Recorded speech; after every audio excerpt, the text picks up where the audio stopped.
સમાચારમાં આગળ વાત કરીએ ગીર પંથકમાં વરસાદ શરૂ થઈ ગયો છે ત્યારે ગીરના ગામડાઓમાં ધીમી ધારે અને ધોધમાર વરસાદની ઇનિંગ શરૂ થઈ છે।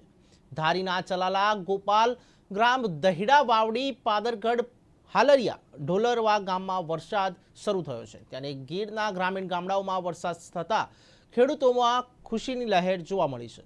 ત્યારે ફરી એક વખત મેઘરાજાએ લાંબા વિરામ બાદ વરસાદની બેટિંગ શરૂ કરી છે ત્યારે ખેડૂતોમાં ખુશીની લાગણી જોવા મળી છે। ધારી પંથકમાં પણ ધીમી ધારે વરસાદ શરૂ થયો છે ત્યારે ખેડૂતોમાં ખુશીની લાગણી જોવા મળી છે। ગીર વિસ્તારના અનેક આજુબાજુના ગામડાઓમાં વરસાદ પડી રહ્યો છે।